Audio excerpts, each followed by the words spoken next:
Welcome to Permission to Be Human, the podcast. I'm your host, Mel Finlater, mother, coach, and curator of Permission to Be Human, the company and community. If you're a mom, know a mom, or want to be a mom, and you crave getting out in the world to make a difference, then you're in the right place. This is a space for moms like you to connect with yourself, your purpose, and your big, audacious dreams. Because when you feel your best, you can better you, your family, and the wider world. Let's do this. I am so excited to introduce you to Michelle DeKeyser today. Our conversation goes in so many directions, but Michelle's story of motherhood alongside her big audacious dream of connecting moms together as she sees that importance of community. We talk anything from identity as a mom and how that shifts throughout time, shoulds and how to shift those, as well as, of course, community. So stick around. I'm so excited to be here. I'm glad you asked me, Mo. I love working with you, talking with you, anything.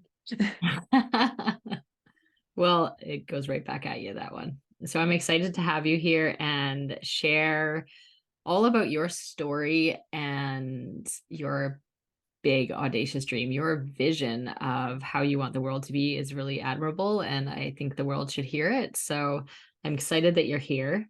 So tell us a little bit about you. Who's Michelle? That question always comes off as like, who are you? And like, I know a lot of you out there, like, have you ever been on the spot where someone asks you who you are? Like what happens to that reaction? Like I kind of did as a joke right for Mel. She's like, I'm going to get this question out there so you get those responses out there. But it really does induce that response in us. And the reason being is because for so long, we're not even sure of who we are.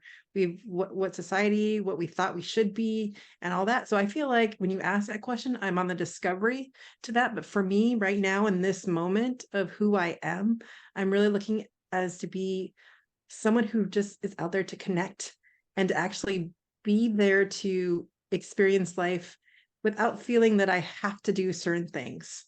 And I think that as moms, we have all those have to lists on there.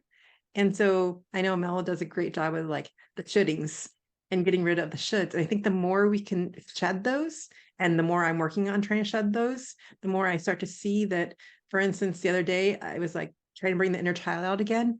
And I forgot that I love floating so much. So normally we take our kids to the beach and I just sit on the sidelines and talk to moms, or actually I didn't have, it was just us family. So I didn't actually have other moms to talk to, but that's certainly what I would have done. Rather, I actually got in the water with them and played with them, but then also just spent some time floating. And so I think who I am is trying to rediscover some of the things I used to love to do and seeing where that leads me and just being curious about what do I enjoy my day and what are the things I want to do. And so part of that is creating Connecting Mamas and really getting out there to work with moms who feel they don't know who they are.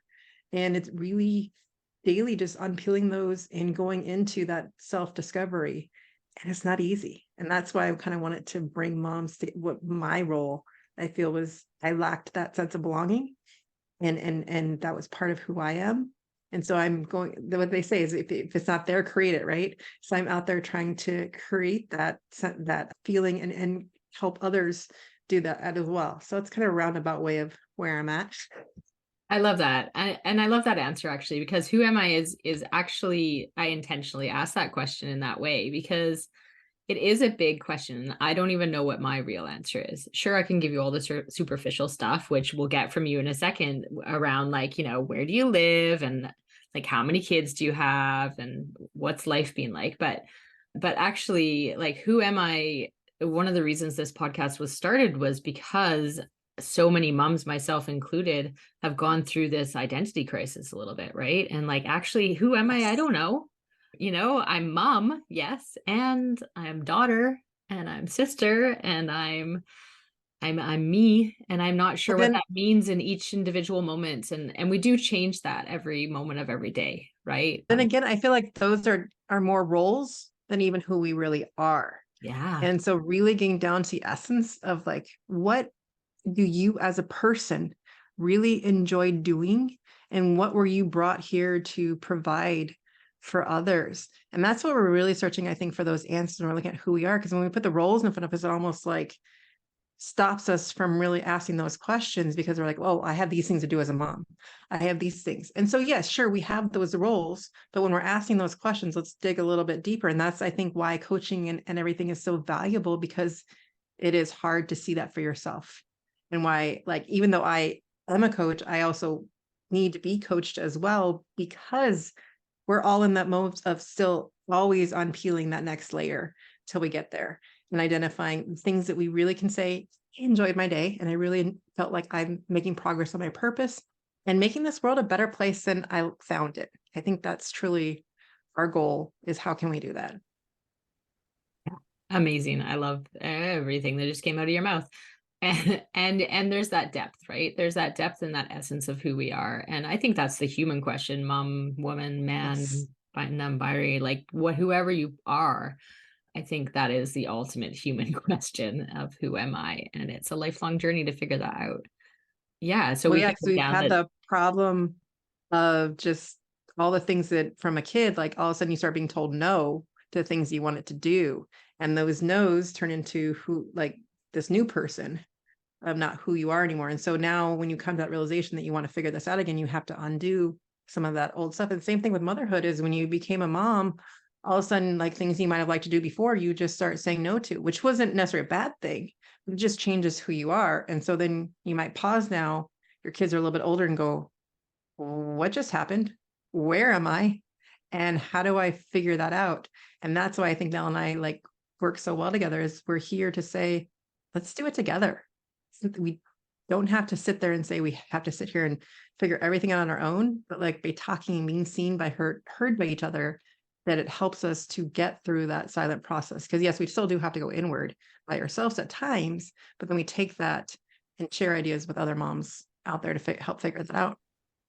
Definitely, definitely. And I am excited to ask you all about that element of it. And I'm going to backtrack for a second, just because you and I know each other pretty well. So we're jumping deep quick, which is amazing actually. But for some background for our listeners, maybe could you tell us a little bit about what your journey has been like? Well, everyone has like says like they have that defining moment, right? And for me, it was actually during the midst of COVID. It wasn't quite at the beginning, all the scared stuff, but we had some health issues in our family with a couple members having cancer. So we decided that we were going to homeschool the kids for a year, which all of a sudden I got full board onto. At the same time, I felt so lost and unsure of myself. I was like, how do I keep up with these three kids at home? That at the same day, so September 1st of 2020, I also started doing this a program called the 75 Hard. Some of you may have heard of it, some of you mayn't, but it's just one of those programs where it's basically just a checklist. So it's like 2 45-minute workouts a day. One has to be outside, drinking a gallon of water, getting a diet, sticking to it, taking your picture, reading some kind of nonfiction. But the caveat is if you don't do any one of those things for that day, you need to start back at day one. So it's really first lesson I had in being consistent and showing up for yourself. And I think that's the hardest part, is saying yes. And actually, it's ironic that I'm talking today, because today I felt like was a new shift in me. And when I'm trying to turn to like the hard 30 for the things I need to do for my business, and what am I feeling not consistent about myself right now, and deciding that there's two things in the morning I'm going to do, because the one thing I haven't been consistent with was movement, and really just coming out and going on social media every day just to give my message. So what I did this morning is I took my 20-minute walk, and then I did a 2-minute reel or 1-minute reel. But those are the two things for the next 3 days that I want to do. Sorry, side note on that. But I think it is about that consistency. And that's what I was lacking. I was saying yes to everyone around me, but not saying yes to myself. And I think that's where we start feeling that lost feeling, where I was feeling like I didn't know what I wanted. I had trouble making decisions. I was just all over the place.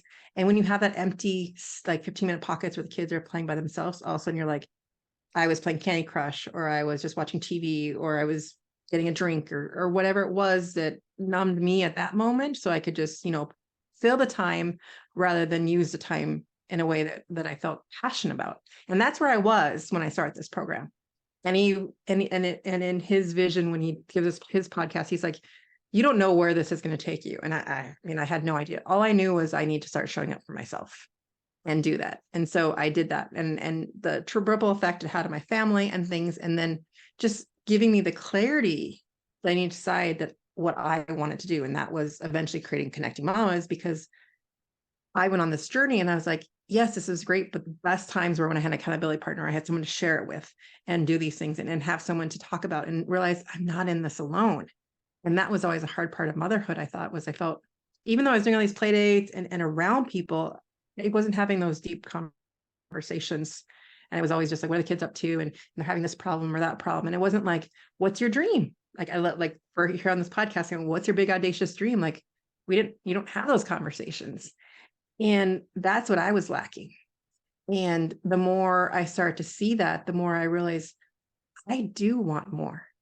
As the Feminine Mystique points out, which was written in the 1960s, she called it the problem with no name, with the housewife that just felt, I want more in life, but that guilt. And I shouldn't, because the feminine mystique of what society puts on us, we don't deserve or shouldn't have.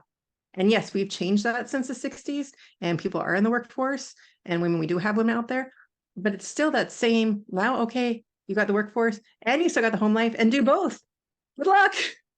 Yeah. And so we need each other to talk those things out and strategize.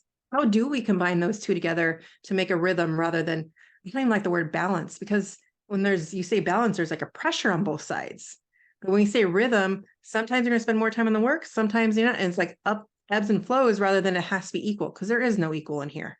There's just, how do we flow through the day so that we get the most enjoyment out of it, and get the most out of spending time with our kids, who are going to be out the door before we know it. I mean, I look at my 12-year-old and I'm like thinking, he's 6 years away. He's already been in my house longer than when he goes to college. Like, he's 6 years away from being in college. When you put it in perspective like that, you're like, that is not that much time. At the same time, I want to be that role model for him, that he doesn't just see some resentful person who didn't go after what they wanted. And that wanting for me was that connection, and creating that for other moms. And that's kind of where Connecting Mamas came into place. And just wanted to create this space, because I feel so alive when I'm working with the moms and in the groups. And like, it is like a medicine for all of us, just to be seen and heard and not feel judged. I think that's the biggest thing with motherhood, is that judgment, and just feeling like you scroll on Facebook and you're like, oh, well, I'm not doing that. Oh, I should be doing that. That's not what motherhood should be about. Is each of us are doing motherhood the best we can. And each of our kids are individuals, and we're here to help each other, not criticize, not judge each other, but support each other in the decisions we're making. And we're struggling so much with making those decisions, because there's so many to make. And when you don't know what you want, it's hard to make a decision, because you have no end goal in mind to make that decision off of. And so I love what the coaching is, coming up with that end point and then figuring out how to work towards it. But it's really hard to come up with that end point when you're just in the muck of it all and not taking the time to think it through. And so that's, I think as moms, what we need is that space and that place to do it, to really just come up with, what is it that I actually want? And same question with who am I, is just as hard as what do I want? We have no problem saying what we don't want. And the more we say that, the more we're still going to get it, because whatever we focus on, we're going to get. Yeah. There's I so think that answered your question. yeah, I think so. It's answered it well enough. Because I think there's tons of good gems in there. And the ones that are standing out to me is,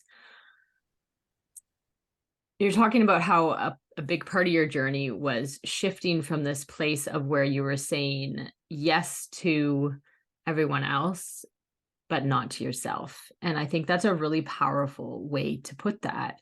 And we do, as moms, realistically, our kids will come first most of the time, right? That is Yes. that is the way it is. Push come to shove, if they really, really need us, we're gonna go, because we're caretakers, we're mothers. That's our role, and that's what I want to do, right? Right. And what we're saying in all these conversations we've been having, you and I, but also on this podcast, is not saying don't do that, right? It's saying Not at all. do that and say yes to you too. And once in a while, Yes. that means you have to say no to someone else's need that maybe isn't as high as what yours is in that moment, right? But it means saying yes to both. What it really means saying no to are the things that you're using to pass time away with. So Mm, like if you were just feeling listless and scrolling on your face, I mean, look, think about how much time you're on Facebook, or think about the times that you're just stuck making a decision. But it's when you're doing the planning and you're doing these things where you're like, well, I have this goal, so I don't need to waste time making those decisions are already made. And so, for instance, like even a morning routine, my mother-in-law came by, was like, our house never ran that smoothly, but it was creating up a system that worked for my kids because they do not like checking stuff off. So I gave up. I tried many, many times to get them to like want a goal and check things off, and it just did not work. And I wasn't consistent. So we just made a list of questions that they had to answer. And it just became such a routine that I wasn't stressed in the morning. That was my biggest thing when they ended. Actually, I mentioned the homeschooling part, but they ended up going back to school, long story.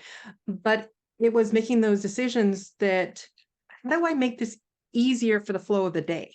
And so putting those systems into place makes that run smoother, that I'm still able to get a shower in the morning while they're getting ready for school. They're making their own breakfast. If they want a lunch and they don't like what's at school, they're making it unless they ask for help.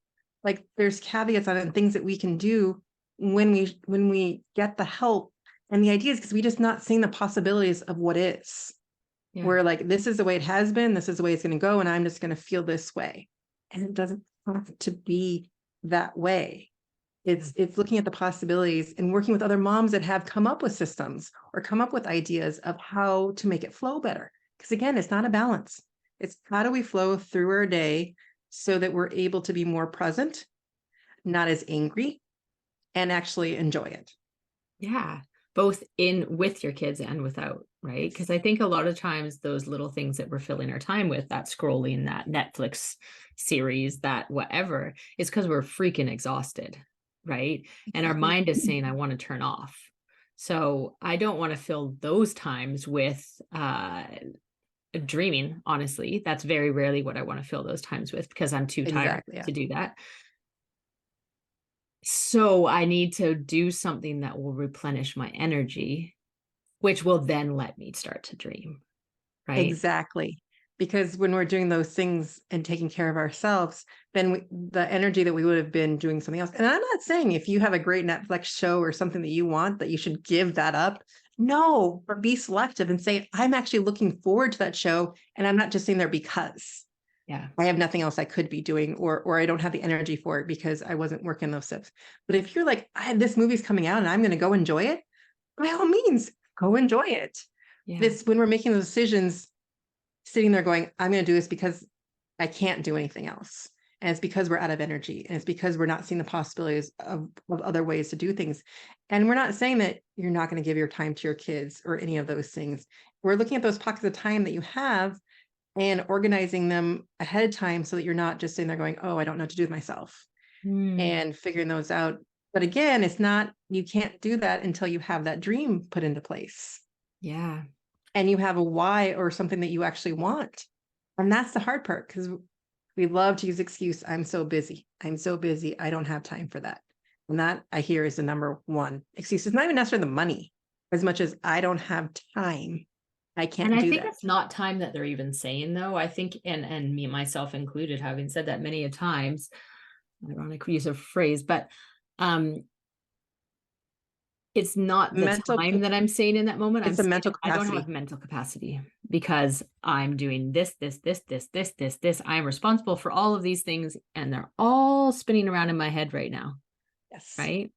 And I think the point about, sitting down and filling our space when we're exhausted with something else that's like actually still external stimuli. So yes, it can be enjoyable to sit down and watch a show. I watch plenty of Netflix series, right? And if that's what I'm choosing all the time, it's not going to be, it doesn't replenish my energy.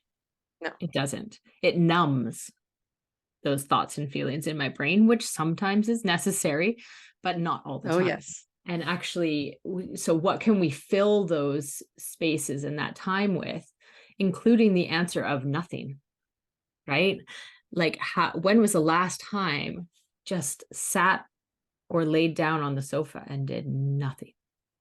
Well, that's just it because we're so afraid of being bored or not having something. So think about the times when you could just sit there, no one's even around you, and you're sitting on the couch, you reach for your phone or you Yep. reach for something because you're afraid to be by yourself. And Yeah. I think that's what came down to, because I was so the same way. And before I had kids, I can remember I was what they call a KD teacher. So I was kind of like a permanent sub. So I would get home from work around 3:30. And though we weren't married at the time, he'd get home 5:36. And during that time, I'd sit there and watch soap operas and stuff because I didn't know what to do with my time. Like I felt this listless energy. Yeah. And I was like, I could be doing something, but I had no idea what to do with it. And I feel that's where a lot of moms are at right now, who the problem that we say, the problem of no name that she mentions in the book, is that listless feeling that you want more, but then you're doing the dishes and all of a sudden you start crying and you don't know why. And you're like, oh, well, it's okay. And you just squash that right back down. Yeah. And then you do it again. You're sitting there watching TV and you're just like, I feel so listless. I feel so at ends, but you know what? I'm just going to ignore it because I got all this stuff to do. Yeah. But that's when we need to come together and say, well, what is your dream? And you don't have to have the answer right now, but if you just start asking the questions and start bringing the curiosity to what you enjoy doing, then you can start getting that answer slowly. And that's the problem, is it's not fast enough. We're in this fast-paced society. If it doesn't keep up, if it's not a 15-second thing, then we're off to the next thing. I mean, granted, which is why the space of sitting by yourself and getting comfortable with that is so important. But it took me a long time to get there. But I will say, I do enjoy just sometimes, like, I feel like I'll say like, oh, I should be listening to a podcast right now or getting more information. But it's like, no, I'd actually rather just do the dishes in silence and just be and not have anything else. But it's such a hard thing to get used to. The more we do that, the more we do start to listen to ourselves and be able to answer the question, who am I? Yeah. And we start taking the layer off. Definitely. And I think what's coming up for me there is the abilities to, because I feel like I'm just shifting that as we go, and I'll start to do something. So for example, I was just at a conference all weekend. I'd literally been talked at all weekend, right? And my brain was full. And I was, and my heart was full too, because I got plenty of conversations in there as well. But my brain was full and I was very, very tired. And I had a very rare ferry ride to take by myself with no children, just me. I can do anything I want, right? And having had a conversation with someone else earlier, they're like, oh, you can use that time to reflect. Because I was talking about when I wanted to reflect on all that I just learned and kind of like try to make sense of it a little bit. So I was like, yeah, that's a really good idea. That's exactly what I'm going to want to do then. And then I get on the ferry and I do it for about 5 minutes. And where I've managed to shift to now is I listen to my body better. So I can't even tell you exactly why, but I can notice now if I stop for a second in that moment, that doesn't feel good. And I don't need to rationalize that. And I need to remove the should of like, this is the only time I'm going to get to do that, blah, blah, blah, you know, all the things spinning in my head. And just like take a big breath, which I literally wanted to just did right now, even remembering it, and be like, okay. And I just put it on the chair beside me and I laid my chair down and I didn't close my eyes. I just kind of laid there and like looked around and didn't really do a lot. Right. But I knew what I didn't need was more information in my head. So then I'm like, okay, so then we get off the ferry and I am tired as heck. It's like 10 p.m. and I have an hour drive home. And I'm like, okay, in order to keep myself awake, I got to turn something on. I got to listen to something, right? To turn my brain on. But my body is going, no, you cannot. I will not take it any. So I turned the radio on and it was like some audio book that I listened to 2 sentences. I was like, nope, smash it off. Okay. Right.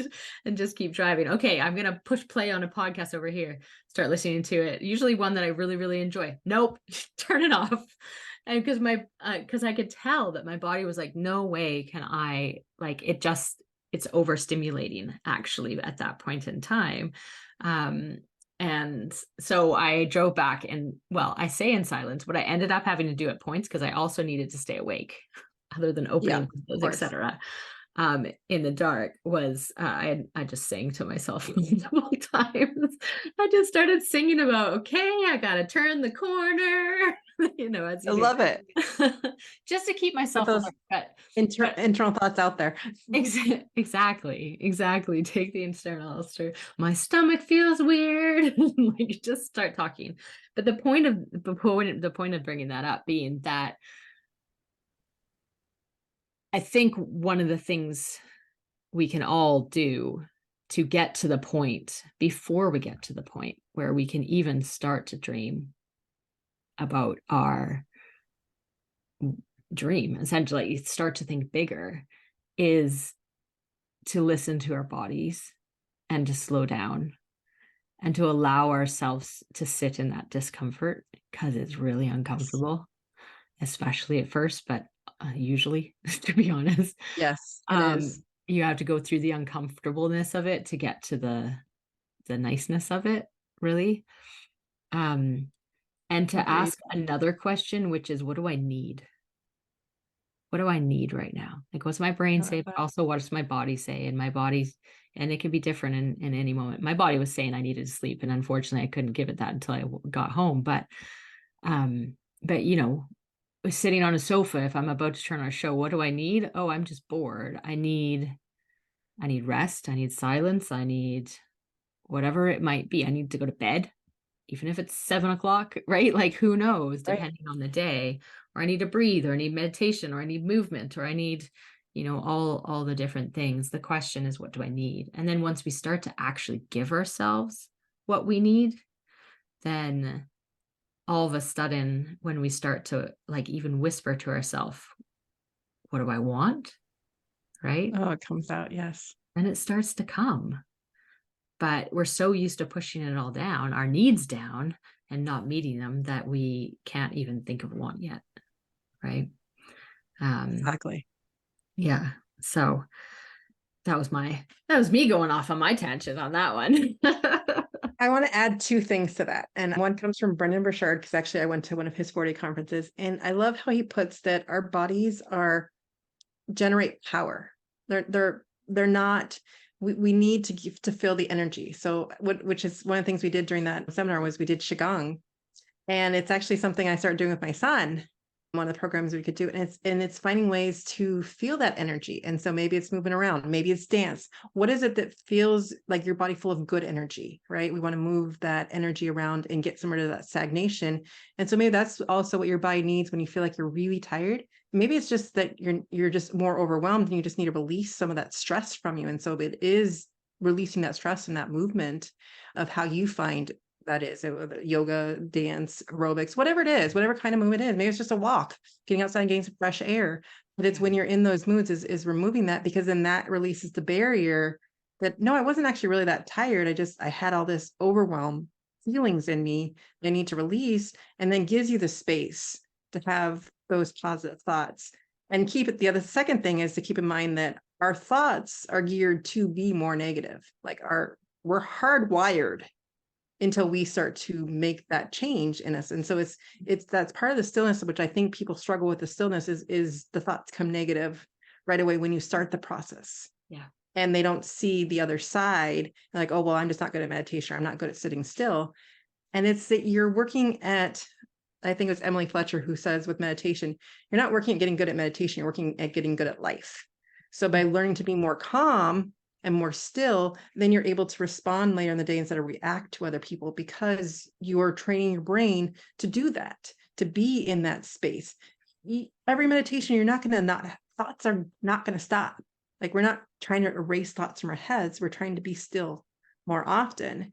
And so I think the more often that we do that, we're going to make space to let those positive dream thoughts come in and say, this is who I am. This is what I want.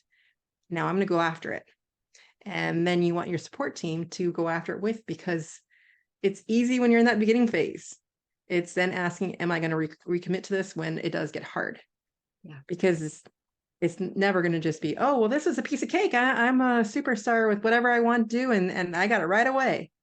Anything worthwhile is getting through the barriers that come up in you, because you do have those barriers. So within you, till you start to release each one of them as they pop up.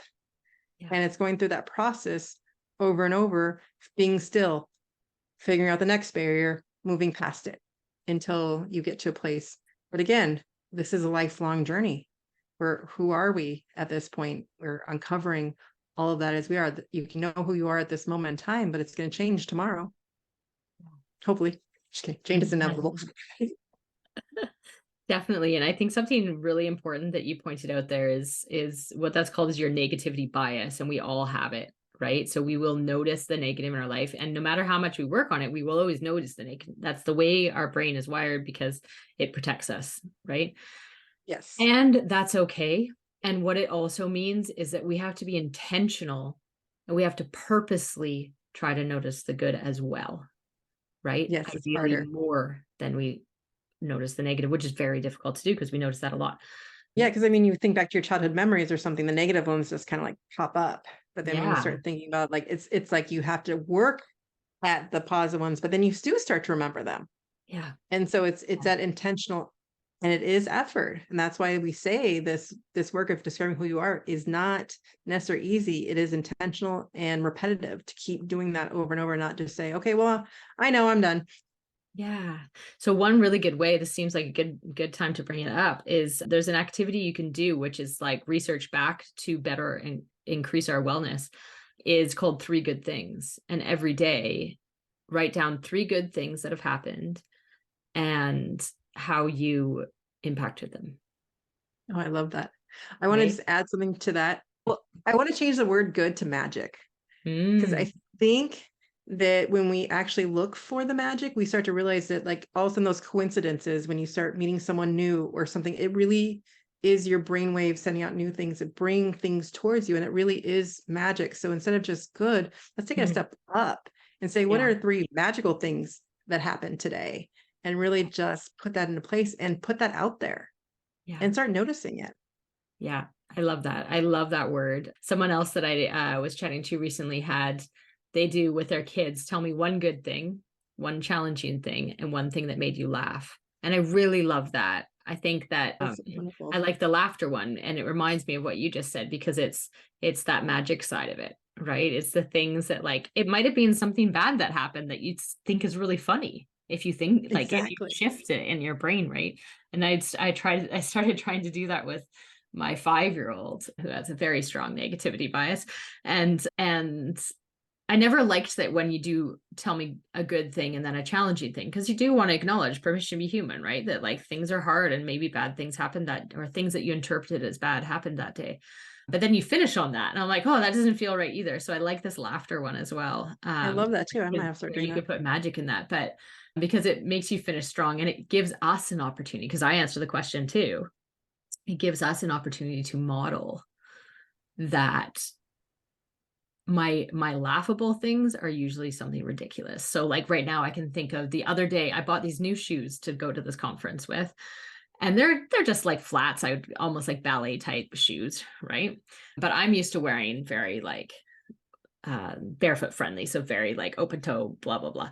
Anyways, so I was wearing these shoes and my feet were killing me because I hadn't worn them brand new first day, right? So every Women's session shoes. I was like taking them off and like just sitting them next to my feet on the floor while I was sitting on the chair, and my little baby toe on my right foot kept getting so sore. And then this was like hours later. I looked down at the shoes that's sitting next to my feet and I was like, those don't go on those feet. They go on the opposite feet.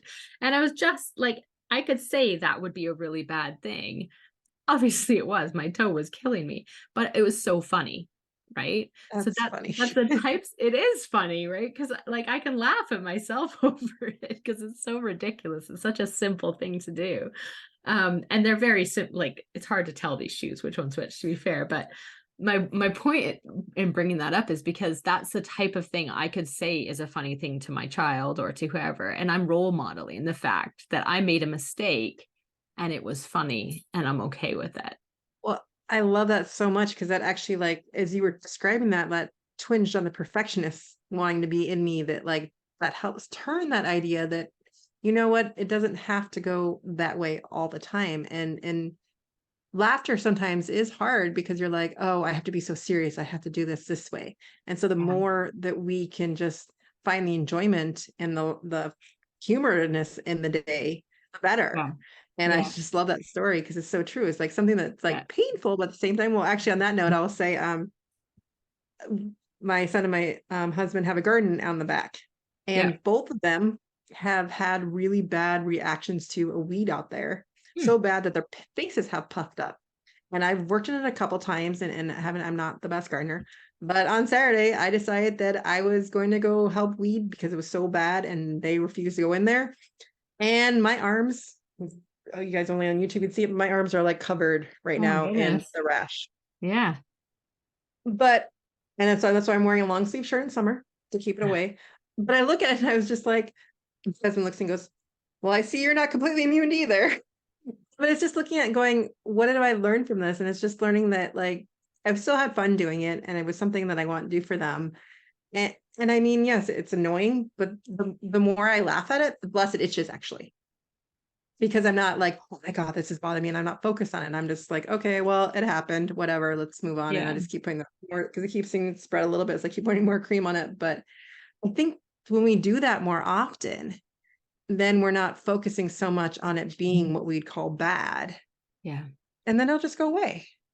Yeah. And it wasn't such a bad thing. And I think we focus too much on that, and we do make things so negative. Yeah. And there are thoughts just, I mean, I could sit there. I mean, back in the day, I might have been like, why did I do that? Why did I do that? And then like the next day, why did I do that? Why did I do that? I shouldn't have Yeah. done that. This is really bugging me. This is so annoying. Yeah. And it would just keep perpetuating, and I'm sure it would even last longer. And then I think because I'm focusing on it, it's starting to itch a little bit more right now, which this whole entire time I haven't even Yeah. noticed it till right now, until I pointed it out. Yeah. Again, what we think about, we focus on. Exactly. Exactly. And for those, I imagine some of our listeners might still be in that space where that's how they would react, right? Because like we're all just in different stages of this journey of figuring that out. And it's okay. And I think the important part is to note that it is totally normal to have, like, we all have a negativity bias.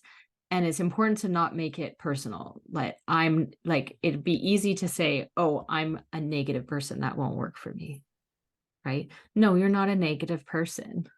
You are Yes. just a human who notices the negative, and it's a lot harder to notice the positive. And we have to work so hard to start doing it. And the more we do it, the easier it becomes, but it still is intentional, right? And it's a learned behavior. Like Yeah. everyone keeps thinking, oh, well, that person's so positive. They must have just been born that way. But they every day subconsciously make choices to do that because stuff still Yeah. happens to them. I'm sure they still get a flat tire. They still things like their kids spit in their face or whatever it is. I mean, like those things still happen to them. But again, all those things are still going to happen. It's Yeah. do we react or do we respond to it? And the way that we get to respond more often is because we're filling our cup beforehand. Yeah. Because when we don't fill our cup, then we're irritable and we're angry Yeah. going throughout the day, that when something like that happens, all of a sudden we flip our lid so much quicker Yeah. than is if we were taking care of that stuff. For instance, the other day, I was so proud of my daughter. She's making waffles from scratch. And the way she's learned from my husband is put it all in the blender and stuff, right? She's like, I'm fine, because she had already done it twice this summer already. So I just went out to take a shower. I get out of the shower to hear her screaming up the stairs. Anytime she does a scream up the stairs, it's because she's angry at something that she didn't do perfectly. Yeah. It's like, I know that screams. I'm like, okay, what just happened? Well, she was putting all the stuff in and somehow turned the blender on. So there was Oops. batter literally everywhere. Oh no. And I was like, okay. I walked in, I could have just, first reaction could have been the yell or whatever. I'm like, she's already so angry and upset. I'm like, she's already beat up herself enough by herself. Like me getting angry would not have helped. But I was only able to be in that space because I had taken care of myself that morning before they got up. And I was just like, okay, Bella. And she was just like, she's like, I'm gonna come help. I'm like, you're too angry to even help right now. I will just start cleaning up. You go take care of you right now. Like, you don't need to clean this up right now. You were trying to do something, it was a mistake. Just when you're ready, you can come help me. And then probably 10 minutes later, I was still cleaning. She came to help. But I think it's recognizing that for them, because that's what we need sometimes, is we get so angry and we do need to take that time out before we come back to the situation. And so I'm just trying to demonstrate for her, like, you don't have to clean up right away. Like I've got you for that. You can come back when you're ready. And we need to model that as parents when we do, because I mean, we are still going to react at times, and we're going to react more. But the more that we can respond, the flow of the day Yeah. is that, okay, well, the pancake spilled, or waffle batter, I guess. But then because of that, she went right back into it and finished making the waffles. Yeah. It And you're could have been modeling so that for much. her, but you're also modeling that for yourself, right? Because you just told your brain that you can react in a way that is kind of more laughing at the situation. There's a little more, attentive to what it is instead of super reactive on the negative sense. So next time it will be easier because you're being like, oh Exactly. yeah, I can do that. So you mentioned that in that particular scenario, you were able to manage that because you took care of yourself in the morning. What does taking care of yourself look like for you? That's actually, like I said, with the consistency is something I felt like I wasn't, like when I did the 75 hard, I was very consistent with the routine I had to, because I that set routine in it. So that since I've stopped doing that, I've been trying to find something for myself. And so I would still like sit there and meditate and do these things, but I noticed that I wasn't showing up as well as I could be. Like I was like, oh well, I'm gonna just put my bathrobe on, I'm just gonna go sit on the couch, and like, but I wasn't putting that effort and energy for me into that. And so for me, it was like I wasn't showing up for myself. I was like, oh well, I can just put the bathrobe up. That's how I'm showing up for myself. And so ironically, today, my husband had to get on an early flight. So I usually get up at 5 anyways, but I got up to take him to the airport, came back. And for the first time in a long time, I just did my old usual 20-minute walk around the neighborhood that I haven't done in forever by myself in the morning, first thing. So I've been doing Chicago with Liam, or I've been walking with a neighbor, doing other stuff. And I was like, you know what, if I don't do any of that stuff during the day, that's okay, because I did it in the morning first by myself and just have the time to think. And sometimes I'll listen to podcasts or things, but a lot of times it's just quiet time just to wake up.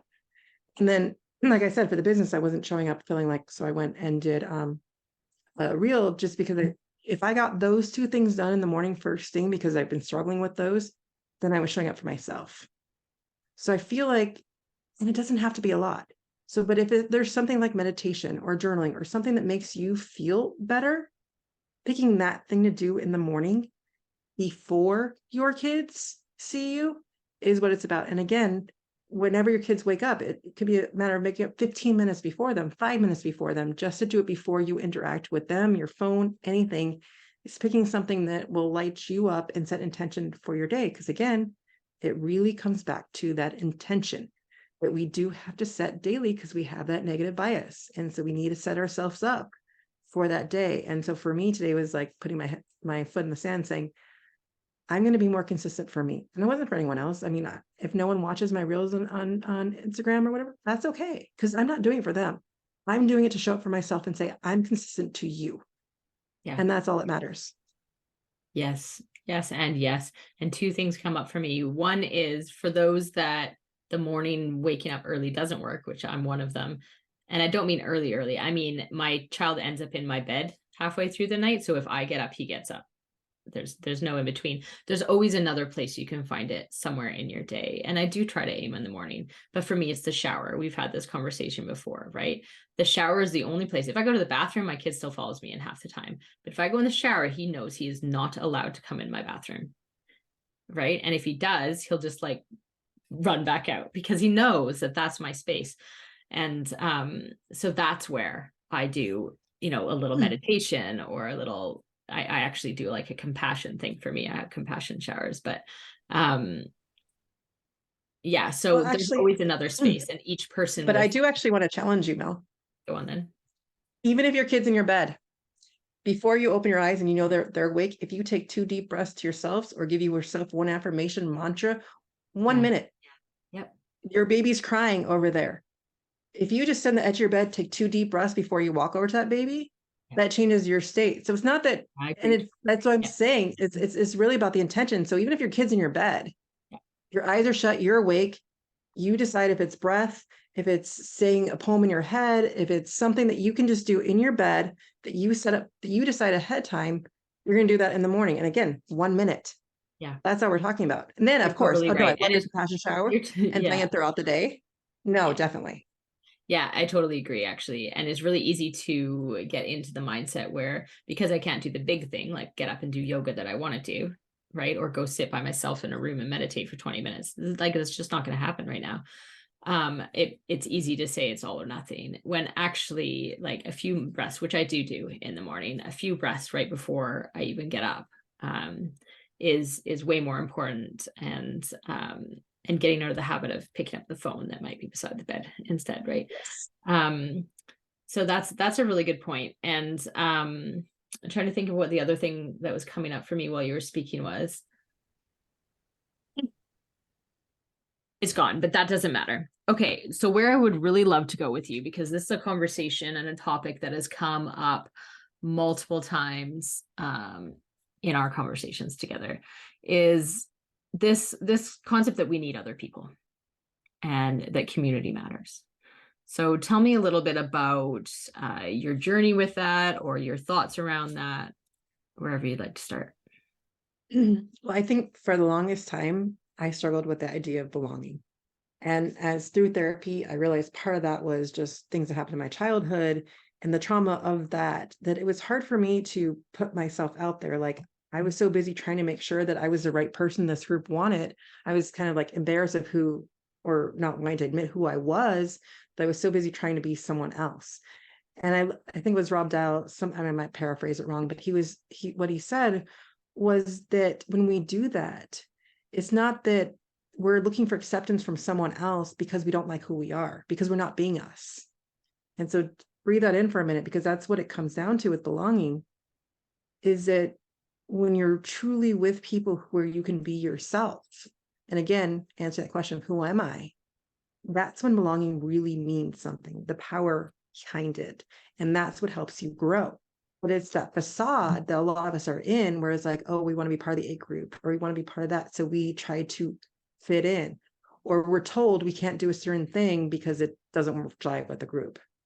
But then we're too afraid to say, well, okay, well, then this group's not for me. And so I look at that and say, if you feel comfortable with a group of people that you're at, and you're having those deep, meaningful conversations about who are you and where you want to be, instead of just the weather or what the kids are doing, because I think I might shoot myself if I have another one of those conversations. And again, there is a place for those. And I'm not saying they're all bad, but it's just, if that's the only kind of conversations I'm having, then I'm not filled. And if you're hearing that and that resonates with you, that means that you're searching for that more.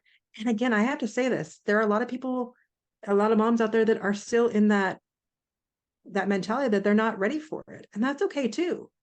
But if you are, and this is resonating to you, that's when you want to start looking for the people that are, and finding the group that's right for you, because that's where you really do find true belonging, in creating that, or looking for it. When you decide, I want to look for it. And it's not that you have to dismiss everyone around you, but it's that then you're filling your cup with those people where you do get to talk about your passions and your dreams, and you get the space for it to discover that. Because if you're out there saying, yeah, I want more, I want to do something with my life, I want to leave something behind, any of those questions out there, you don't need answers, but you need the right group of people to talk to help bring that out of you and support each other in it, because it does get hard. And that's why even Mel and I, like, why we have these connections, because we get to have these conversations and say, okay, today was hard, but I did one thing, so I'm not giving up. And they're like, yes, you just keep going. And then tomorrow, it's a better day, so I'm gonna do 5 things, but I'm not stopping. Because the only thing that's gonna get in your way is if you say you give up and take the easy way out. Because it is hard. It is easier to say, I'm done. I'm not gonna do this. It And seems that's what it comes easier, down to. but it's actually not, right? It's not, because in the long run, like you say no to your health for so long, next thing you know, you're overweight, you're having heart problems. It's harder down the line. You say no as a mom to the people around you, like that happens a lot to first time moms, and it is what it is because of the survival mechanism and wanting to take care of that. But then you get on the other side, like that's why one of the groups of moms I work with are the elementary age moms, because they're at the point where they're out of the survival mode. They're all of a sudden, now what? Like, I have these kids, I want to do something with them, but then I also want something. I want more. And damn it, you should have more. Excuse me, I don't know if I'm supposed to say that, but you might have to edit that.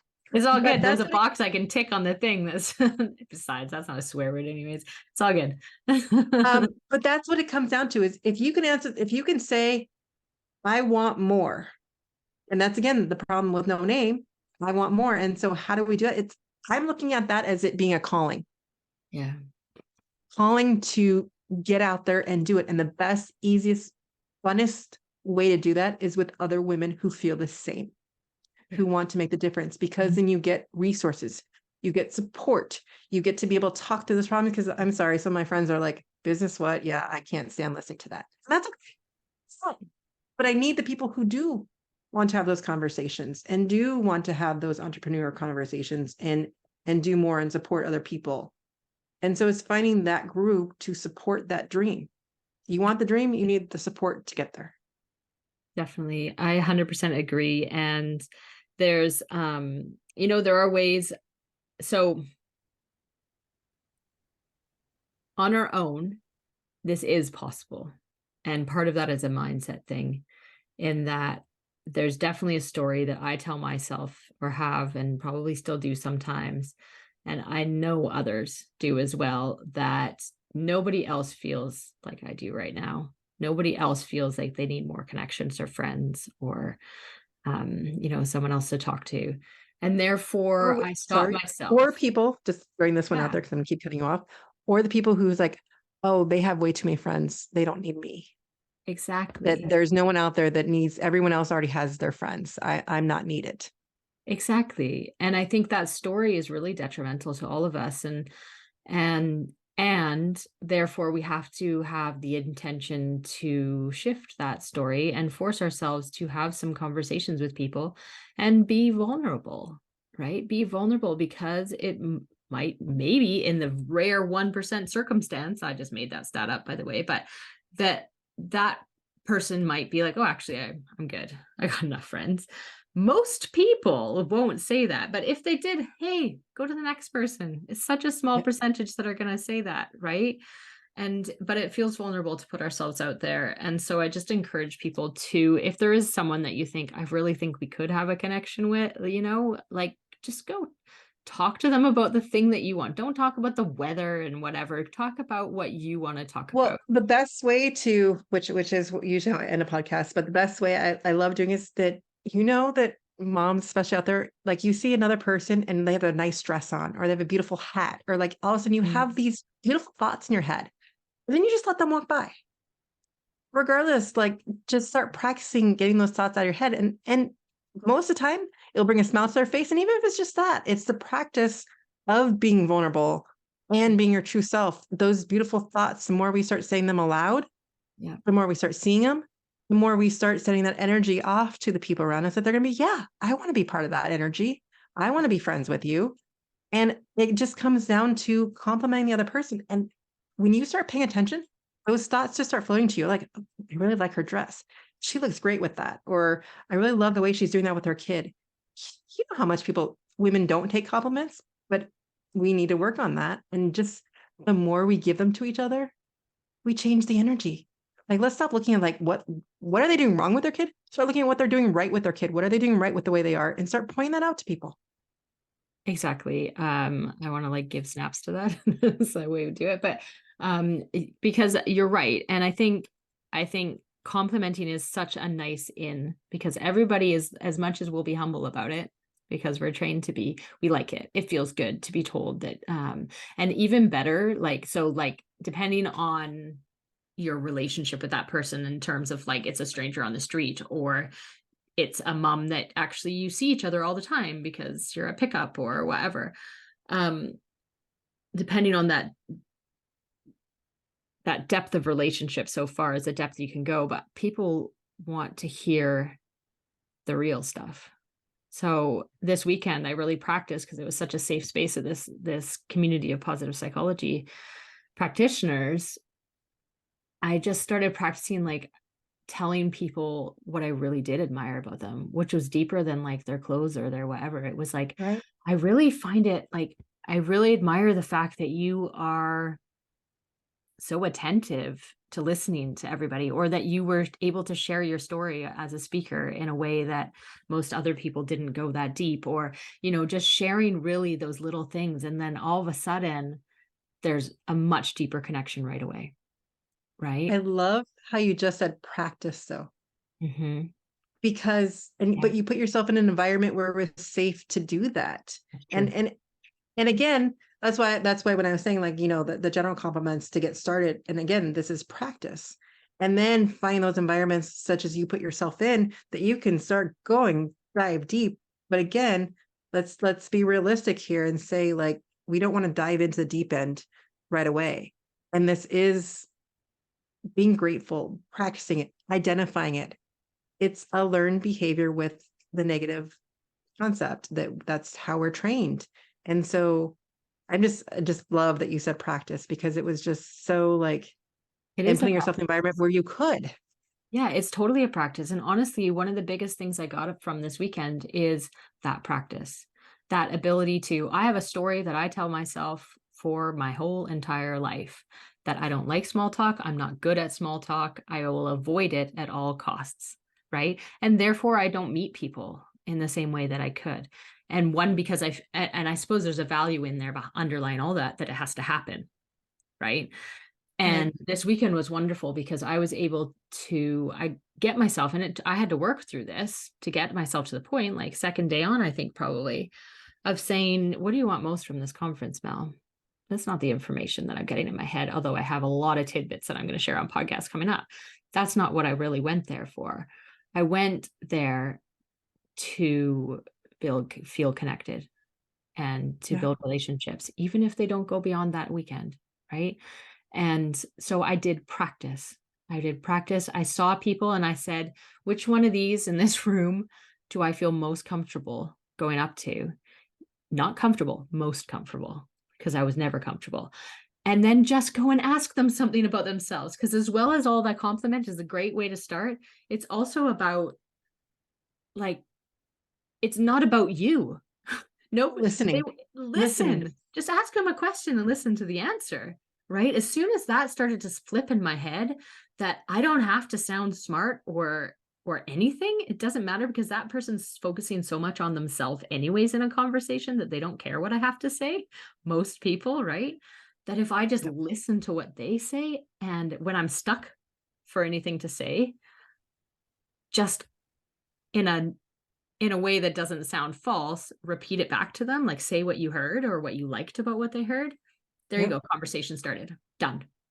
I love one of my friends, Brenda Billings, says instead of feeling like you have to be interesting, be interested.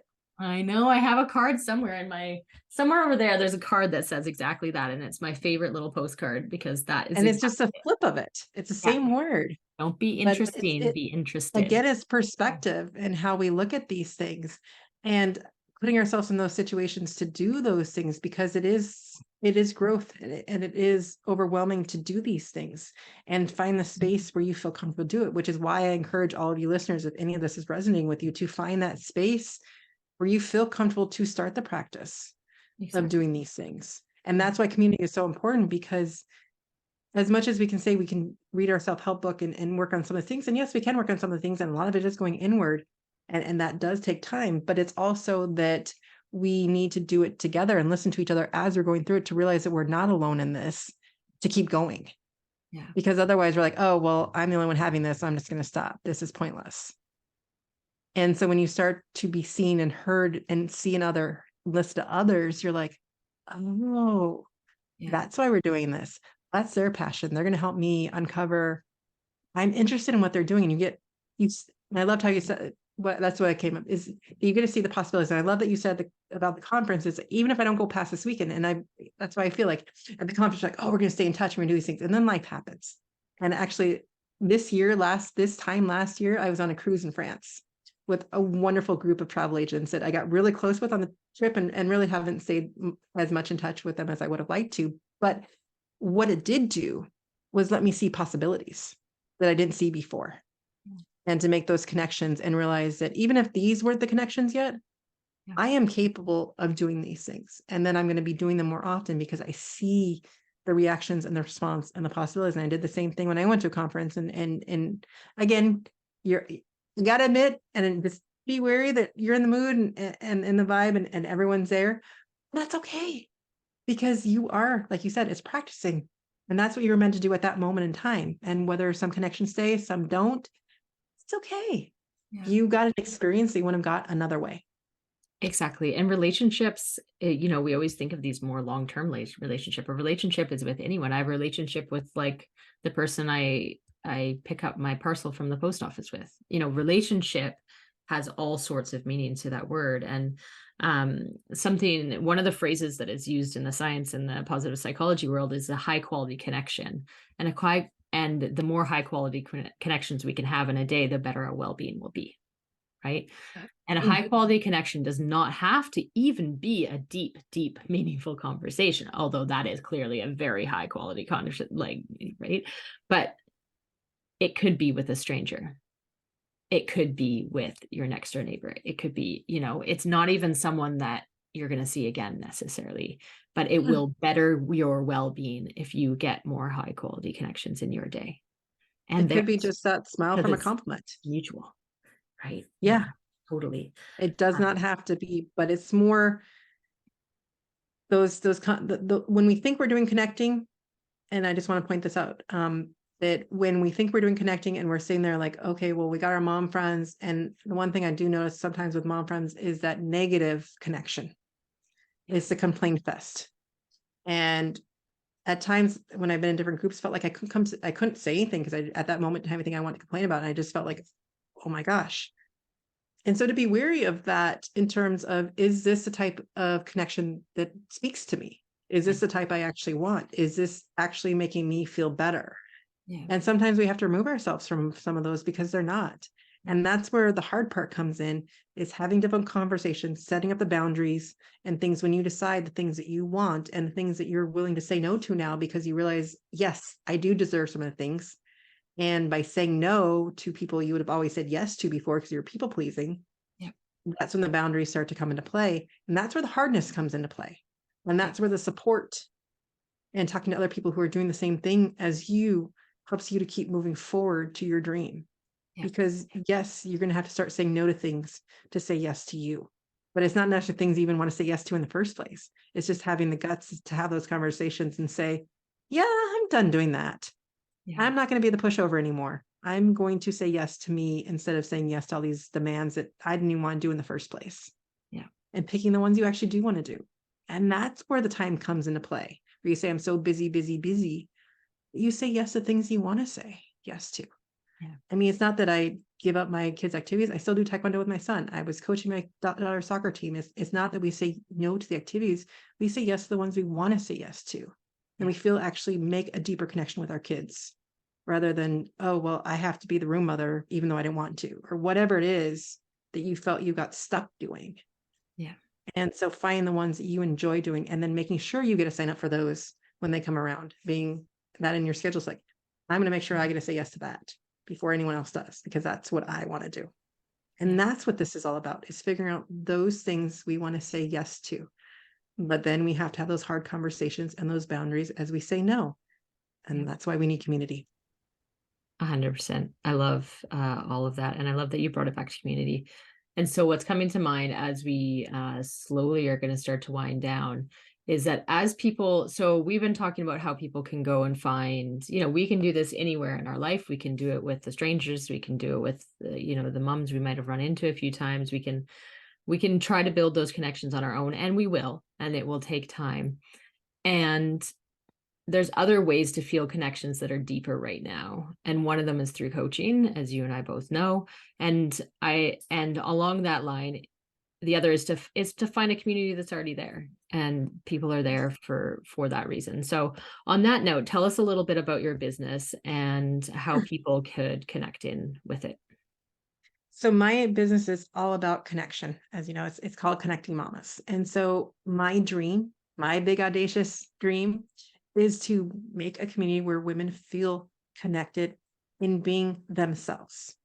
My whole thing is I love to run women's circles. I've been doing them once a month through Workshop for Moms, but it's about bringing community together. And even in a Zoom room, People will be like, you can have community in an hour Zoom room. Yes, we can have deeper connections than we could have in person watching the kids' soccer game or whatever, just because they're so superficial. And it's about, again, it comes down to intention. So for me, right now, some of the things I'm offering are one-on-one coaching. I'm working towards offering the group classes as well, but I'm also, my whole vision is behind the women's circle. And again, what does a circle mean? Because it seems so like out there, right? And I know some people just might not have any idea what that is. And really what happens in the Zoom room is actually, with the technology now, I can actually put you guys into a circle. Literally, but it's part of it is that you're coming to be seen and heard.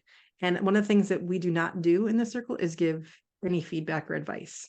It's all about just seeing and witnessing each other, and the power of connection that comes from that, and really learning how to listen again is magical. Because then we're able to transfer that to our kids when we realize that our kids don't actually want us to solve their problems, but they do want us to listen to their problems. And yes, I'm biting my tongue as my daughter's talking, like, okay, she doesn't want me to solve it. Then I will ask, do you want me to help you with that? Do you just want me to listen and give her choices rather than jump in again? But that's what it comes down to, is we need to practice that with each other. Again, it's all practice and doing that. So if you guys want to connect with me, that is connectingmamas.com. And you can find that information there. But honestly, if any of this resonates, find me out. But really, I just want to encourage you to find a good like-minded mind who want to grow, because I've been around moms that don't. And it really does, when you want to do that and you don't have anyone else to talk to about, it really brings you back down to where you were, and you might not get back up from it. And I'm not saying you need to get rid of all your friends at all. It's just, you don't want to talk to them about those things right now till they're ready. And we don't need to put all that on them. I mean, just because you're ready doesn't mean that they are. And I've learned that the hard way as well. And so it's more just find the people that are at the space and find the conversations you need to have to make sure you don't stop growing. And that's the biggest key, is find that community.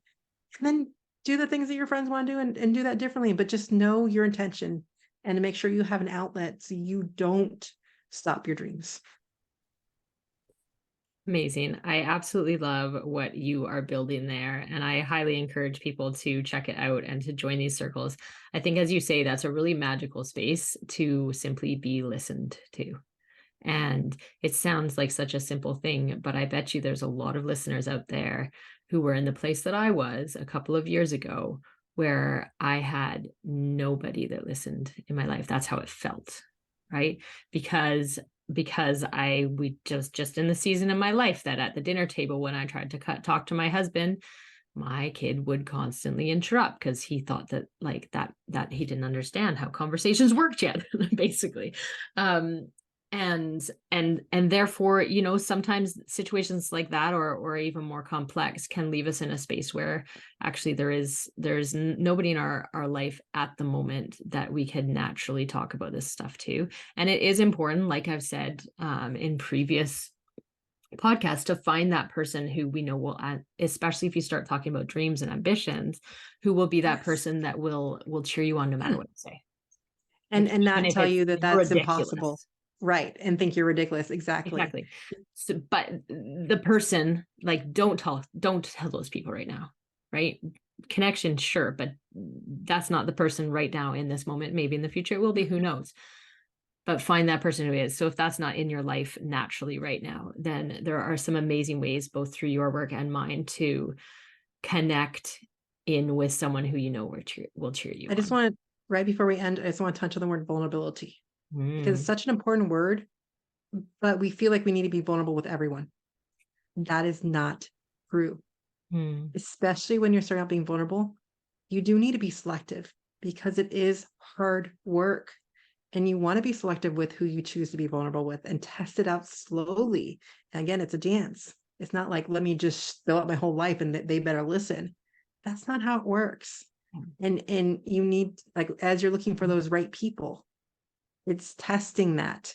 And can they keep my secrets? Can they listen to these things? Can they do these things? Because people will show you who they are when you give them the space and time. So vulnerability is not something that just happens. We need to work at it, and we need to work at being able to do it and also give it back to that person as well. And practice, right? Just practice.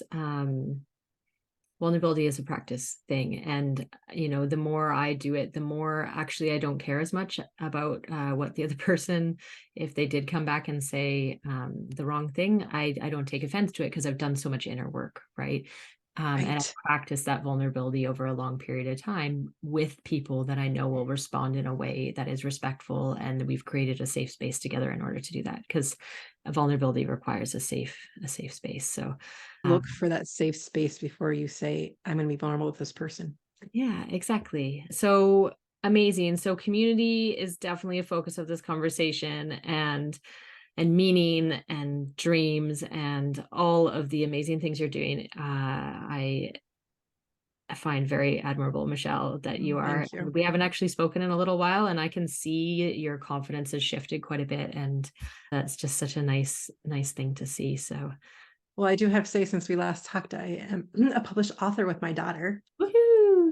And just that's the idea where, I mean, we're in a chapter anthology, but doing stuff with your kids, when you are the role model, then Yeah, they start to see and they want to do some stuff. So both my daughter and son have spoken in summits, and it's getting that out there and being the role model you want, so they are inspired to do their own thing and how they want to do it, and yeah. just offering that to them. And that's what it all comes down to: figure out what you want to help them find what they want.